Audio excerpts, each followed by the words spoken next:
Melanjutkan cerita sebelumnya, berita tentang orang-orang dari kuil assassin yang melukai seorang pemuda berbakat dari kuil ksatria selama seleksi perburuan iblis tidak mungkin ditutup-tutupi. Faktanya, sifat tindakan itu sangat keji sehingga akan mempengaruhi akar dari 6 kuil besar. Namun, bertentangan dengan semua harapan, kuil ksatria tetap diam tentang masalah ini. Mereka tidak mengajukan keluhan ke aliansi kuil dan kuil assassin juga tetap rendah hati, kedua belah pihak bertindak seolah-olah tidak ada yang terjadi. Ketika anggota komite dari kuil besar lainnya bertanya kepada mereka tentang hal ini, kuil ksatria dan kuil pembunuh memberikan jawaban yang persis sama, mengatakan bahwa itu adalah kesalahpahaman. Kedua kuil besar ini saling pengertian, jadi tentu saja, kuil-kuil lain tidak menggali lebih dalam masalah ini. Lagi pula, tidak ada kerugian, jadi selama semuanya beres, mereka tidak akan bersikeras lagi. Kualifikasi seleksi perburuan iblis tahun ini akan segera berakhir, sebagian besar pertandingan sudah berakhir, dan sebagian besar hasilnya sudah keluar. Long Hao Chen kalah dan Yang Wenzhao akhirnya terluka parah, jadi mereka berdua kehilangan kemungkinan untuk terus bersaing di babak penyisihan ini. Karena penampilan Long Hao Chen yang sangat luar biasa dalam pertandingannya melawan Yang Wenzhao, ia berada di peringkat ke-6 untuk penyisihan kompetisi. Setelah memasuki 5 besar, Yang Wenzhao tidak dapat terus bersaing dan harus keluar, dipaksa untuk berakhir di urutan ke-5. Mengerahkan kekuatan untuk mengulurkan tangannya, Long Hao Chen terbangun dari alam mimpi. Beberapa rasa sakit dari tadi malam tetap ada, tetapi dia merasa jauh lebih baik saat dia bangun. Menggosok matanya, Long Hao Chen masuk ke posisi duduk. Itu sudah lama sejak terakhir kali dia tidur begitu nyenyak. Keyer, begitu dia memulihkan kesadarannya, hal pertama yang muncul di benaknya adalah wajah cantik itu. Terlepas dari kondisi mentalnya yang sangat lemah pada malam sebelumnya, momen kecil yang dia miliki untuk melihat wajahnya terukir dalam ingatannya. Apakah saya bermimpi tadi malam? Long Hao Chen tidak yakin bahwa apa yang terjadi tadi malam adalah nyata, terutama karena dia merasa sangat lemah pada saat itu. Saat sesuatu menarik perhatiannya di sisi tempat tidur, dia menggunakan jarinya untuk menyentuhnya dengan hati-hati, sepertinya ada tulisan tangan di sini. Buru-buru meluruskan postur tubuhnya, dia melihat tulisan tangan ini. Memang, beberapa kata kecil di mana terukir di sisi tempat tidur. Pulih dengan baik, dan jangan pedulikan aku. Ketika tahap selanjutnya dari kompetisi dilanjutkan untuk kamu, kami akan bertemu lagi. Keyer. Itu bukan mimpi, haha, itu bukan mimpi. Long Hao Chen langsung bersemangat setelah menemukan pesan ini. Dia ingat dengan jelas bahwa tadi malam, Keyer telah memberitahunya bahwa dia tidak menyalahkannya. Kita hanya akan bertemu satu sama lain selama kompetisi. Apa artinya ini? Tadi malam, sepertinya Keyer menggunakan energi spiritualnya untuk membantuku pulih. Mungkinkah dia juga dari salah satu dari 6 kuil besar? Tapi dia buta. Di kuil mana dia bisa menjadi bagiannya? Dia tanpa henti menanyakan pertanyaan ini pada dirinya sendiri, tetapi bagaimana mungkin dia bisa menemukan jawabannya? Beberapa saat kemudian, Ye Hua dan Li Xin datang mengunjunginya. Sebagai saudara laki-laki dan perempuan yang kalah dalam pertandingan, mereka dapat beristirahat selama 5 hari yang akan datang, sampai dimulainya kompetisi yang sebenarnya. Ye Hua datang untuk memeriksa situasinya, terutama meridian dan organ dalamnya, tetapi dia menemukan bahwa pengorbanan tidak meninggalkan luka permanen di tubuhnya. Ini adalah sumber kegembiraan yang besar. Kamu benar-benar bodoh. Setelah pemeriksaannya, Ye Hua segera mengutuk dengan marah, beberapa air mata mulai muncul di wajahnya. Di sampingnya, Li Xin menjulurkan lidahnya, tetapi tidak berani mengatakan apa-apa. Long Hao Chen menunduk dan berkata, "Guru, saya hanya ingin menguji kemampuan saya melalui pertempuran yang sebenarnya, dan untuk membangkitkan potensi saya dengan cara ini. Menggunakan keterampilan pengorbanan hanyalah sesuatu yang saya lakukan dengan iseng. Jangan marah, aku tidak akan terburu nafsu lagi di masa depan." Ye Hua sangat marah, omong kosong. Apakah kamu pikir saya marah karena kamu telah menantang Yang Wenzhao? Kamu salah. Itu karena kebodohanmu. Izinkan saya bertanya kepada kamu, siapa yang Lebih kuat antara kamu dan Yang Wenzhao. Long Hao Chen mulai dan menatapnya dengan bingung, itu tentu saja dia. Ye Hua dengan dingin mendengus, jadi kamu tahu bahwa dia yang kuat, kan? Lalu mengapa kamu masih memilih untuk melawan dengannya secara langsung? Apakah taktik bertarung yang saya ajarkan kepada kamu 2 tahun terakhir ini adalah makanan anjing? Sangat menyenangkan untuk bentrok dengannya secara langsung kan? Tetapi pernahkah kamu berpikir tentang apa yang akan terjadi jika ini adalah pertarungan melawan ras iblis? Bagaimana jika lawan kamu adalah iblis? Dan bagaimana jika kamu memiliki kawan di sisi kamu, menunggu bantuanmu? Apakah kamu akan bertarung dengan cara yang sama? Serangkaian pertanyaan ini membuat Long Hao Chen tidak bisa berkata-kata. Ye Hua dengan dingin melanjutkan, berapa banyak kemampuan bertarung yang telah saya ajarkan kepadamu? Itu benar, pertempuran habis-habisan akan membangkitkan potensimu dengan lebih efisien, terutama melawan lawan yang lebih kuat dari kamu. Tetapi jika kamu benar-benar ingin meningkatkan pengalaman bertarung kamu, maka kamu tidak dapat menganggap ini sebagai pertandingan, tetapi pertempuran hidup dan mati. Dan bagaimana pertempuran sampai mati terjadi? Jangan bilang aku belum pernah mengajarimu ini sebelumnya.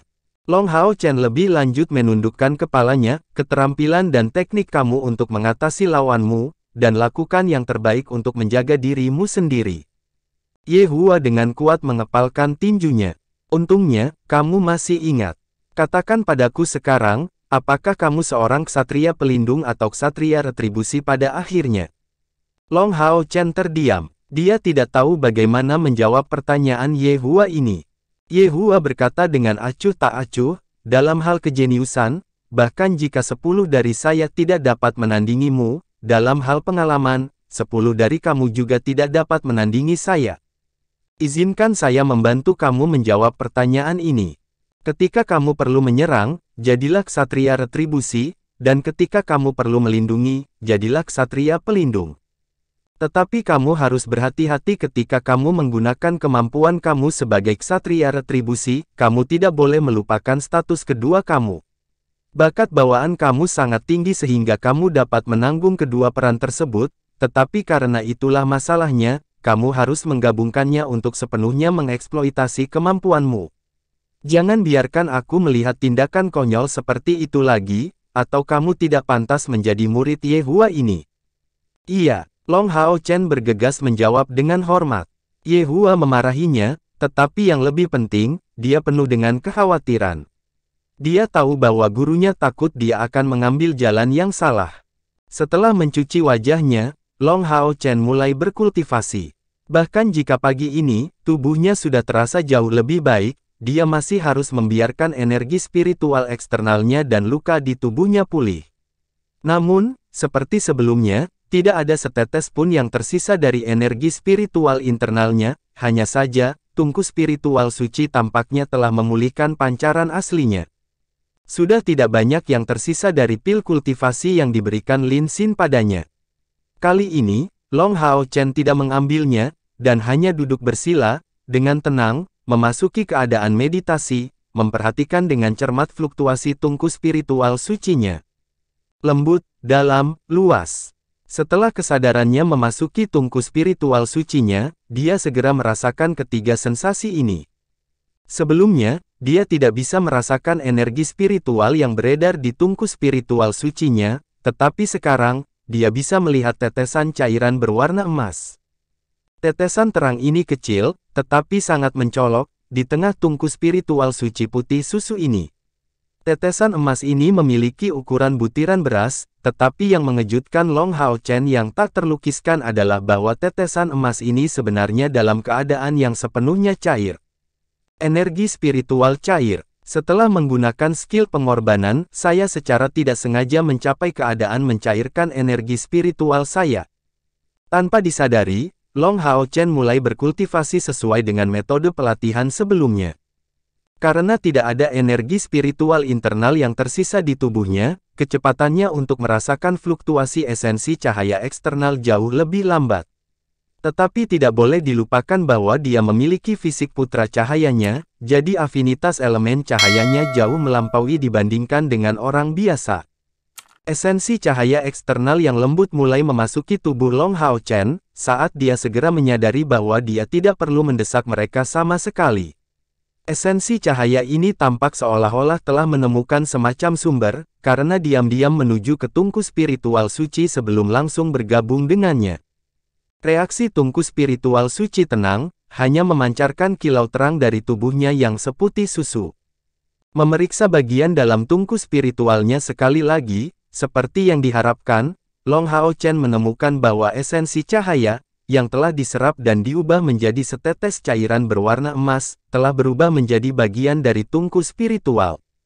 Karena esensi cahaya yang diserap dari udara sangat tipis, itu hampir tidak dapat dibandingkan dengan setetes energi spiritual yang dicairkan, dan sebagai hasilnya, setetes energi spiritual cair seukuran butiran beras ini tidak menunjukkan reaksi sama sekali. Namun, ini sama sekali tidak mempengaruhi kegembiraan Long Hao Chen. Tanpa ragu sedikit pun, sekarang dia benar-benar berhasil memurnikan energi spiritual cair. Pertanyaan berikutnya adalah bagaimana dia akan memperkuatnya, serta bagaimana dia akan membuatnya keluar dari tungku spiritual sucinya. Berpikir sampai saat ini, Long Hao Chen mengeluarkan pil pengumpul spiritual, yang digunakan untuk kultivasi, itu adalah nama yang dia berikan secara pribadi. Begitu dia meminum pil pengumpul spiritual, darah Long Hao Chen terangsang, dan tiba-tiba, reaksi tubuhnya terhadap esensi cahaya eksternal di udara sangat meningkat. Pil pengumpul spiritual adalah pil dari tingkat keempat, dan dengan demikian, seseorang harus telah mencapai langkah keempat untuk meminumnya.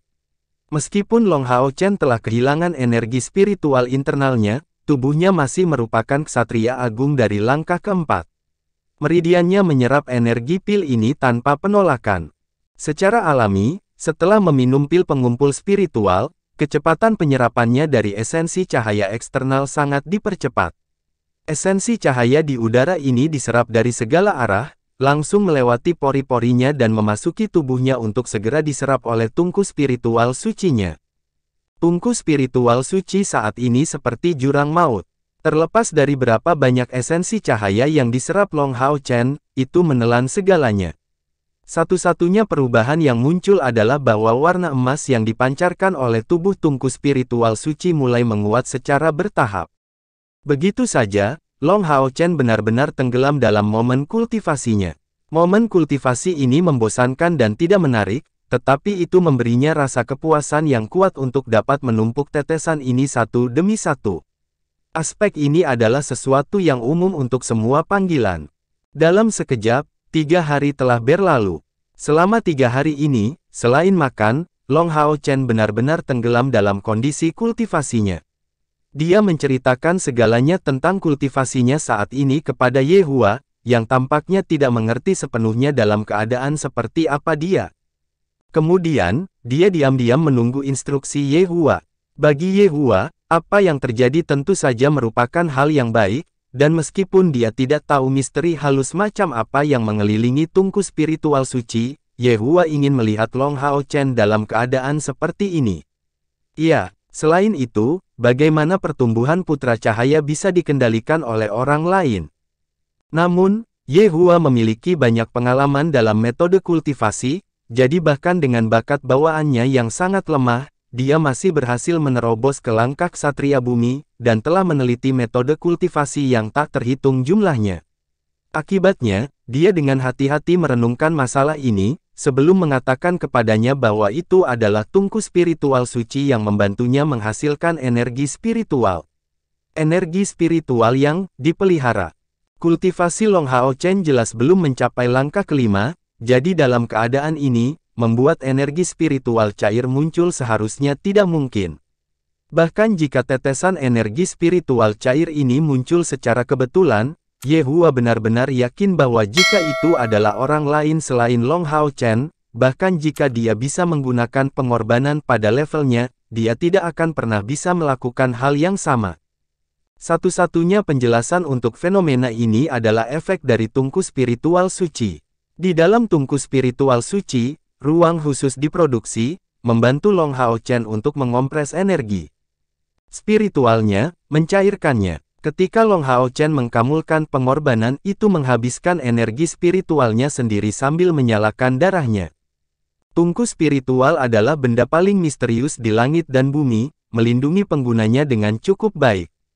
Tungku spiritual suci sangat mungkin menjadi apa yang mencegah tetes terakhir energi spiritual internal Long Hao Chen dikonsumsi, sebelum memprovokasi fenomena internal kompresi internal ini. Long Hao Chen sudah memiliki pemahaman tentang energi spiritual cair itu sendiri, karakteristik terbesar dari ambang langkah kelima. Itu juga melalui sarana kultivasinya, metode yang menggunakan keterampilan kekuatan penyimpanan, bahwa ia berhasil secara bertahap mengetahui metode kompresi. Hanya saja, dia tidak dapat secara langsung meluncurkan proses kompresi ini. Mengkamulkan skill kekuatan penyimpanan hanya membantunya menemukan indranya. Tapi sekarang, situasinya berbeda. Dengan keberadaan tungku spiritual suci, masalah kompresinya sudah terpecahkan, karena menghasilkan energi spiritual cair yang asli. Selama dia dapat menemukan cara untuk mengekstraksi energi spiritual cair ini dari tungku spiritual suci dan melatih energi spiritualnya di atas tingkat 2000, kemacetan yang menakutkan dari langkah kelima tidak akan menjadi masalah baginya. Dengan berita ini, Ye Hua secara alami juga senang. Dia mendesak Long Hao Chen berulang kali untuk pergi ke kamarnya untuk berkultivasi dengan kuat, lagi pula, bahkan menunda kompetisi perburuan iblis bukanlah masalah besar. Dia masih muda, jadi di masa depan, dia akan memiliki kesempatan untuk berpartisipasi dalam kompetisi besar ini lagi. Dibandingkan dengan kompetisi ini, untuk menangkap peluang untuk menerobos tahap ksatria bumi jauh lebih penting. Tungku spiritual suci jauh dari besar, tubuhnya kira-kira seperti cangkir kecil senilai 3 koin. Kuantitas energi spiritual yang dapat dikandung oleh tungku spiritual sekecil itu adalah sesuatu yang dapat dengan mudah dibayangkan siapapun. Setelah 3 hari latihan pahit, Long Hao Chen telah sepenuhnya menggunakan stok pil pengumpul spiritualnya, dan tungku spiritual suci hampir mencapai kondisi puncaknya. Interiornya dipenuhi dengan energi spiritual cair yang kental. 3 hari kultivasi ini sebenarnya cukup menyakitkan. Karena tidak ada energi spiritual internal yang tersisa di tubuhnya, Long Hao Chen harus menyerap esensi cahaya eksternal. Ini adalah proses yang cukup lambat. Jika bukan karena bantuan yang diberikan oleh pil pengumpul rohani, bahkan mungkin dalam waktu 10 hari atau setengah bulan, dia tidak akan mengisi tungku rohani suci. Dalam hal ini, dia benar-benar tidak akan dapat berpartisipasi dalam kompetisi. Apa yang Long Hao Chen tidak tahu adalah bahwa awalnya, ketika Long Xingyu memberinya tungku spiritual suci ini, dia sudah tahu bahwa itu akan memiliki kegunaan lain selain hanya pertempuran. Hanya saja, dia tidak mengatakan ini kepada putranya. Long Xingyu adalah seorang ksatria ilahi, dan dengan demikian, dia telah mengalami proses kultivasi dari langkah pertama hingga ke-9. Akibatnya, dia memahami dengan cukup baik betapa pentingnya proses kultivasi itu. Untuk pelatihannya, dia ingin Long Hao Chen menerobos langkah kelima sedini mungkin, tetapi tidak ingin terlalu banyak membantunya, membuatnya menjadi pembangkit tenaga listrik dengan kemudahan yang berlebihan. Jika dia benar-benar melakukannya, bahkan jika Long Hao Chen adalah putra cahaya, dia tidak akan memiliki cara untuk menembus ambang langkah ke-9 sepanjang hidupnya. Dengan demikian, dia memilih untuk membiarkan Long Hao Chen melakukan sesuatu dengan kecepatannya sendiri, perlahan dan terus memperkuat dirinya sendiri, untuk mengalami sendiri kesulitan proses kultivasi. Long Xingyu memiliki keyakinan mutlak pada Long Hao Chen. Jika putra cahaya tidak memiliki persepsi yang cukup, siapa yang akan melakukannya? Kemampuan khusus dari tungku rohani suci ini disebut pemeliharaan. Bukan hanya tungku spiritual yang membantu dalam pertempuran, tetapi juga merupakan alat bantu pelatihan. Ini adalah salah satu rahasia terbesar kuil ksatria. Karena tungku spiritual suci hanya benar-benar berguna bagi ksatria dan prajurit dalam pertempuran, panggilan lainnya tidak terlalu tertarik dengan tungku spiritual ini. Dan kemampuan pemulihan diri seorang prajurit jauh lebih tidak dapat dibandingkan dengan ksatria pelindung. Jadi pada titik ini, tungku spiritual suci ini dapat dianggap sebagai tungku spiritual eksklusif untuk ksatria. Tungku spiritual suci cukup langka, jadi ketika kuil besar lainnya menemukan tungku spiritual suci, mereka akan memilih untuk menukarnya dengan kuil ksatria. Hanya kuil ksatria, setelah cobaan yang tak terhitung jumlahnya, yang memiliki beberapa dugaan. Selama tungku spiritual pertama manusia adalah tungku spiritual suci, dan dia mendapatkannya di bawah langkah keempat kultivasi, efek khusus pemeliharaan tungku spiritual suci ini akan dirangsang. Efek khusus yang disebut pemeliharaan ini mengharuskan pengguna tungku spiritual suci untuk menemukannya sendiri dan biasanya, manifestasinya tidak akan jelas untuk diperhatikan. Itu hanya memberikan dorongan yang sangat lemah untuk kultivasi dan tidak lebih. Namun, di saat-saat kritis, pemeliharaan tungku rohani suci akan memiliki efek yang sangat besar. Misalnya, itu akan memiliki efek terbesar ketika Long Hao Chen akan datang ke pencairan energi spiritualnya, serta kapan saatnya akan tiba untuk lubang spiritualnya mengembun ketika menerobos langkah ksatria bercahaya. Dengan bantuan tungku spiritual suci, dapat dikatakan bahwa dia pasti akan menerobos. Setiap orang melakukan belajar mandiri, dan bait suci bukanlah pengecualian. Jika kuil-kuil lain menemukan efek bantuan yang diberikan oleh tungku spiritual suci untuk proses kultivasi, mungkin tidak akan ada yang mau menjual tungku semacam ini ke kuil ksatria. Akibatnya, misteri ini dirahasiakan selama ini. Setidaknya sampai sekarang, tidak ada seorang pun dari kuil lain yang menemukannya. Sebenarnya, bahkan jika Long Hao Chen tidak menggunakan skill pengorbanan, dia masih akan dengan cepat mengetahui penggunaan tungku spiritual suci ini. Karena selama dia menyelesaikan evolusi pertama dari tungku spiritual sucinya, efek pengasuhan secara otomatis akan membantunya menembus langkah kelima. Sebenarnya, Long Hao Chen sebelumnya melihat langkah kelima sebagai kesempatan untuk membuat tungku spiritual sucinya berevolusi. Jadi akhirnya penuh. Guru berkata bahwa esensinya harus mulai tumpah pada saat ini, jadi karena tampaknya akhirnya penuh. Baiknya sikap tenang Long Hao Chen biasanya, ketika menerobos langkah kelima, dia tidak bisa menahan perasaan gugup, jauh di lubuk hati.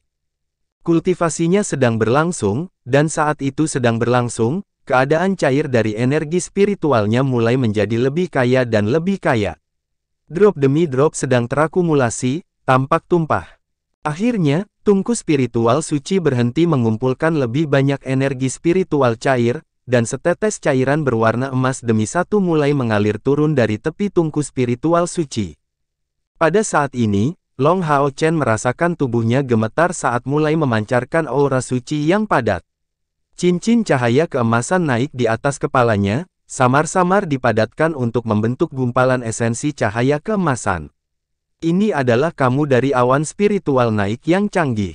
Hanya ketika menerobos langkah tinggi, awan spiritual naik ini akan muncul.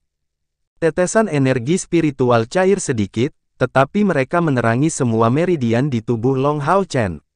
Cahaya suci yang akrab dengan cepat menyebar melalui meridiannya, dengan cepat menyebar ke setiap sudut tubuhnya.